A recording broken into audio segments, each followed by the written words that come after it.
Forget what you know about history. These women were more dangerous than any king. When people hear the name Cleopatra, they often think of unmatched beauty, seductive power, and legendary romance. But the truth is far more impressive. Cleopatra's greatest weapon was never her appearance. It was her intelligence. She spoke multiple languages, mastered diplomacy at a young age, and understood that survival in a world dominated by empires required more than charm. It required strategy. When she ascended the throne, Egypt was politically unstable and economically fragile. Her siblings fought for power, and Rome watched closely, waiting for Egypt to collapse. So Cleopatra made a bold move. She formed an alliance with Julius Caesar, not for love, but for the future of her kingdom. With Caesar's support, she secured her place on the throne and restored stability to Egypt. But when Caesar was assassinated, Cleopatra did not collapse. She rebuilt her strength and formed a new alliance with Mark Antony. Together, they challenged the rising power inside Rome itself.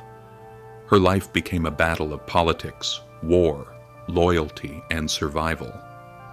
And even though her story ended tragically, her legacy survived thousands of years.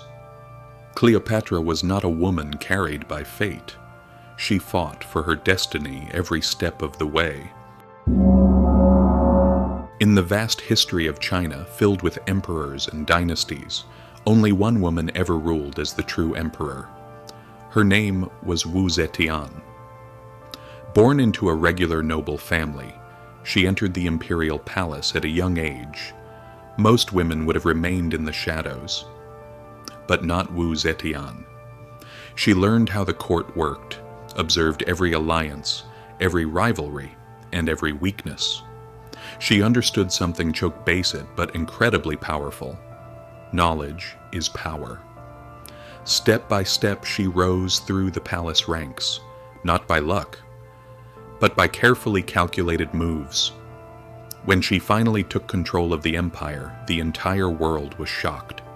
A woman ruling China. It was unheard of, yet she proved everyone wrong. Under her rule, China strengthened its military, expanded its borders, and improved education and agriculture. She listened to the common people, something most emperors never bothered to do.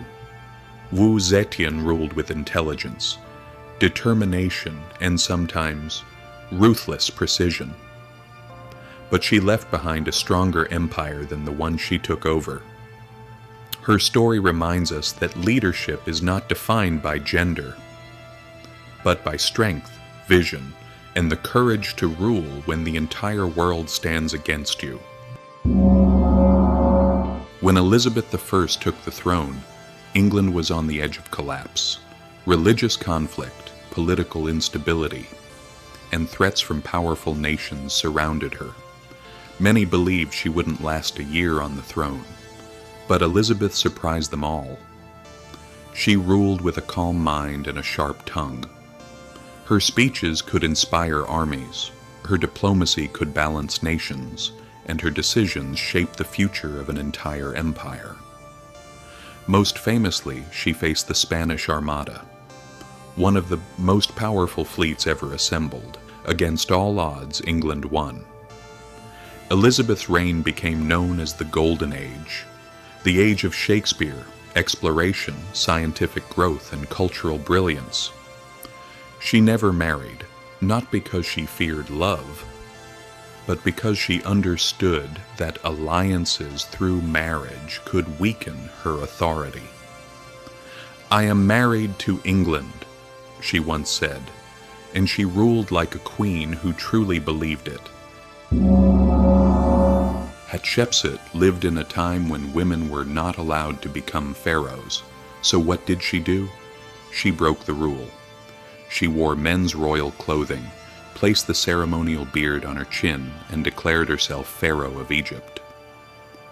Under her leadership, Egypt entered a peaceful and prosperous era. She built magnificent temples, including the famous Deir el-Bahari. Trade flourished, and the kingdom grew wealthier than ever.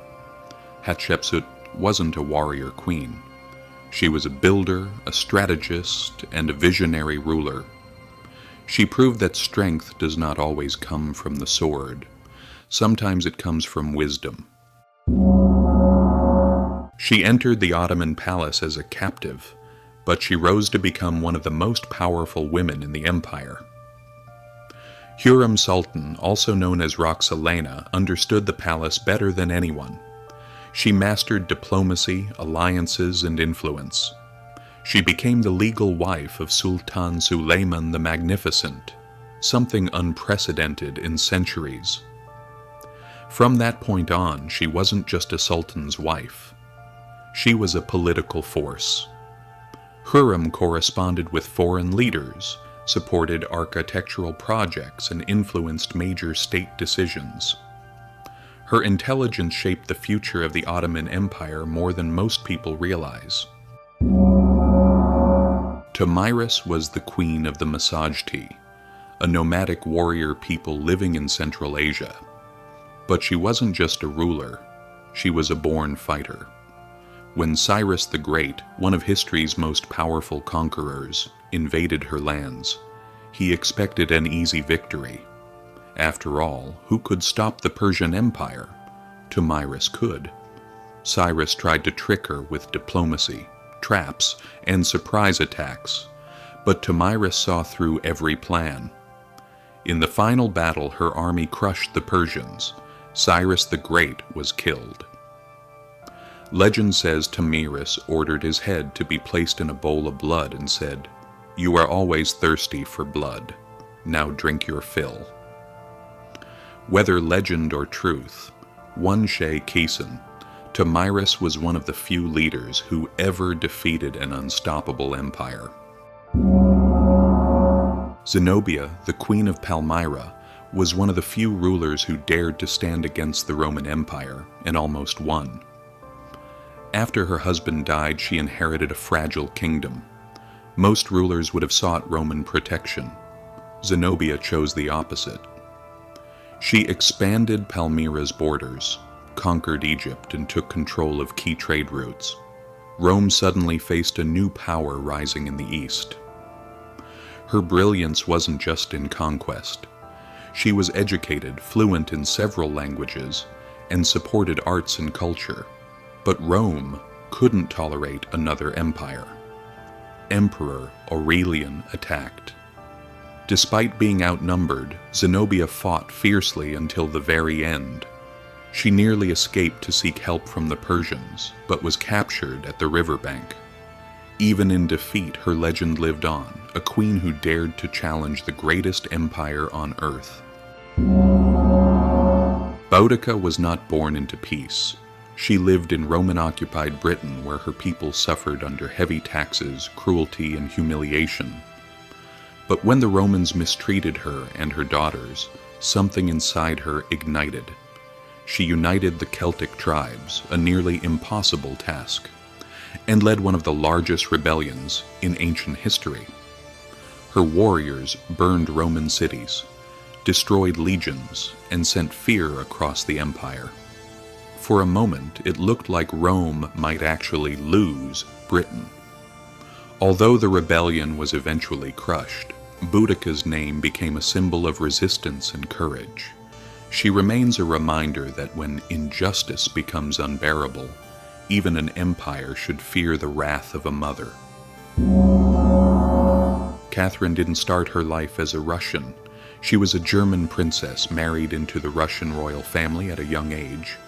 But when she realized the throne was weak under her husband, she took a dangerous step. She orchestrated a coup. She became Empress of Russia. Under her rule, Russia modernized rapidly. Education expanded, cities grew, and Russia became one of the most powerful states in Europe. Catherine was not afraid of big ideas. She corresponded with philosophers, encouraged the arts, and strengthened the military. But above all, she understood that a ruler must constantly push the limits of what is possible. Her reign lasted 34 years. And in that time she transformed Russia from a struggling kingdom into a global empire. Rani Lakshmibai was only in her early 20s when the British tried to take control of her kingdom. Most would have surrendered. She chose to fight. She trained personally in sword fighting and horseback riding. When the rebellion of 1857 began, Lakshmibai became its symbol of hope. She rode into battle with her infant son strapped to her back, a scene so powerful that even her enemies admired her. She fought fiercely until her final breath, refusing to abandon her people. To this day she is remembered as one of India's greatest heroes, a queen who fought not for a throne, but for freedom,